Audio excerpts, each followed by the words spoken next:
आपका सबसे favourite US stock कौन सा है? कमेंट करके बताइए। मैं आदित्य अयंगार आप सबका स्वागत करता हूं मास्टर द मार्केट में, एंजल वन की सीरीज जो यहां हर संडे मार्केट के सारे कॉम्प्लेक्स सवालों का सरल भाषा में जवाब देती है।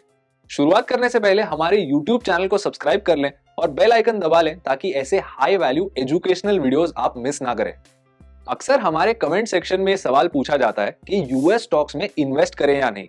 अब यूएस स्टॉक्स में आज के जमाने में इन्वेस्ट करना बहुत आसान हो गया है और ये इन्वेस्टमेंट इंडियंस ने कंसिडर भी करनी चाहिए। इसके पीछे का सबसे मेन रीजन ये है कि यूएस आज के तारीख में एक बहुत स्टेबल और स्लो ग्रोइंग मार्केट है। जब हम इसे एक डेवलपिंग कंट्री या इमर्जिंग कंट्री के मार्केट से कंपेयर करते हैं तो यहाँ पर ग्रोथ इतनी ज्यादा नहीं मिलती, लेकिन स्टेबिलिटी बहुत ज्यादा मिलती है। और इसी के साथ एक और मेजर फैक्टर है जो यूएस को एक अच्छा मार्केट बनाता है, जो है इनका टेक्नोलॉजी सेक्टर। अब टेक एक्सपोजर के लिए यूएस एक प्राइम लोकेशन बनता है। तो मान लो आपने ये सोचकर यूएस स्टॉक्स में इन्वेस्ट कर दिया। अब आपकी जो सारी इन्वेस्टमेंट होगी वो यूएस डॉलर्स में होगी, इसलिए आपको यूएस डॉलर और आईएनआर के एक्सचेंज रेट का भी बेनिफिट या लॉस मिल सकता है। इसका मतलब होता है एक्सपोजर। जब over time US dollar appreciate करता है तब इससे भी आपके रिटर्न्स में एक एडिशन होता है। तो आपके रिटर्न्स दो जगह से आते हैं, एक होते हैं आपके इन्वेस्टमेंट रिटर्न्स और एक होते हैं आपके करेंसी रिटर्न्स। इसी के साथ आपको दो और फायदे मिलते हैं। सबसे पहला, यूएस मार्केट में ट्रांसपेरेंसी और गवर्नेंस बेहतर होती है, यानी कि कई सारी ऐसी छोटी कंपनीज होती है जिन्हें भी सफिशिएंट एनालिस्ट कवरेज मिलता है। और दूसरा फायदा यह है कि आपको यूएस मार्केट और इंडियन मार्केट में लेस देन परफेक्ट कोरिलेशन देखने मिलता है। इसका सरल भाषा में सिर्फ ये मतलब होता है, जब यूएस मार्केट ऊपर या नीचे जाता है तो इंडियन मार्केट उस मूवमेंट से इतना ज्यादा अफेक्टेड नहीं होता। विच मीन्स यहाँ पर एक डाइवर्सिफिकेशन बेनिफिट होता है। मान लो कल को यूएस मार्केट गिर जाता है 5% से, तो इसका ये मतलब नहीं कि इंडियन मार्केट नेसेसरीली 5% से ही गिरेगा। इंडियन मार्केट ऊपर भी हो सकता है या फिर सिर्फ 2 या 3% से गिर सकता है। लेकिन ये इतना भी आसान नहीं है, मेनली बिकॉज रिसेंट टाइम्स में इंडियन गवर्नमेंट ने एक लेजिस्लेशन में चेंज किया है to cut down on the rupee depreciation. देखिए, जब भी आप यूएस में इन्वेस्ट करते हैं आपको ये करने यूएस डॉलर्स लगते हैं, तो आप यूएस डॉलर्स खरीदते हैं। जब आप ऐसा करते हैं यूएस डॉलर अप्रिशिएट होता है और रूपी डिप्रिशिएट होता है। अब होता यह था कि भारत में एक ऐसा रूल था जहां पे जब आप 7 लाख या उसके ऊपर एक फाइनेंशियल ईयर में यूएस में इन्वेस्ट करो तब आपको इस एक्सेस अमाउंट पर 5% का टीसीएस पे करना पड़ता था। टीसीएस माने टैक्स कलेक्टेड एट सोर्स। मतलब अगर आप 8 लाख रुपए इन्वेस्ट करो तो सिर्फ इस एक एक्स्ट्रा लाख के ऊपर आपको 5% टैक्स देना है। अगेन ये टीसीएस जो होता है वो आप अपने एडवांस टैक्स के अगेंस्ट या फिर इनकम टैक्स के against as a credit claim कर सकते हो। लेकिन रिसेंटली इस रूल को चेंज कर दिया गया, जहां पे ये 7 लाख की जो लिमिट थी इसको पूरी तरह से हटा दिया गया और ये जो 5% का नंबर था इसे 20% पर बढ़ा दिया।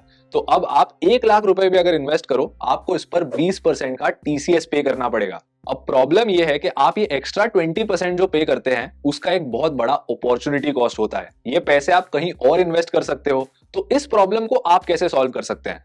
एक चीज है, that is by investing in US stocks at the end of the financial year.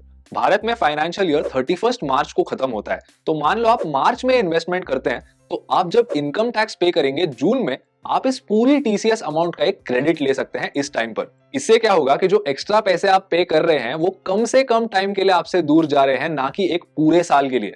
एक और चीज जो आपने कंसिडर करनी है, इसे हमने अभी जस्ट डिस्कस किया, वो है करेंसी रिस्क। अब करेंसीज जो होती हैं वो बहुत ज्यादा वॉलेटाइल होती हैं और इनकी मूवमेंट्स को प्रेडिक्ट करना नियर इम्पॉसिबल होता है। बहुत से ऐसे इन्वेस्टर्स होते हैं जिन्हें करेंसी रिस्क बिल्कुल पसंद नहीं, इसलिए वो प्रेफर करते हैं इंटरनेशनल स्टॉक्स में इन्वेस्ट ना करने का। इस चीज को होम बायस भी बोला जाता है। लेकिन अब मान लो आप इन सारी चीजों से सहमत है और आपने मन बना लिया है कि मुझे यूएस स्टॉक्स में इन्वेस्ट करना है। ये कितना सेफ है?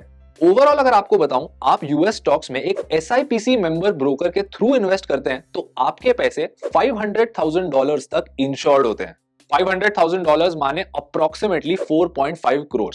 अब ये इंश्योरेंस भी किस बात पर मिलता है ये आपने समझना बहुत जरूरी है। मान लो आपने पैसे इन्वेस्ट किए और वो इन्वेस्टमेंट खराब परफॉर्म कर रही है तो आप जाके ये नहीं बोल सकते मुझे इंश्योरेंस का क्लेम दे दो। अगर आप जिस ब्रोकर के थ्रू इन्वेस्ट करते हैं वो ब्रोकर अपना ऑफिस बंद कर देता है तो जाकर ये इंश्योरेंस इफेक्ट में आएगा। और अच्छी बात यह है कि एसआईपीसी कहता है कोई भी इंटरनेशनल इन्वेस्टर जब यूएस में इन्वेस्ट करता है उसके सारे राइट्स यूएस सिटीजन के हिसाब से ही उसे दिए जाते हैं।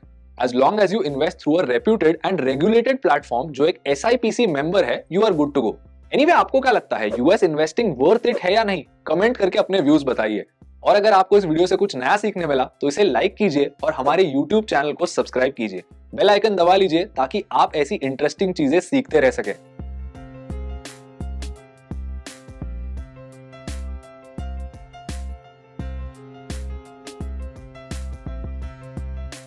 Investments in securities market are subject to market risks. Read all the related documents carefully before investing.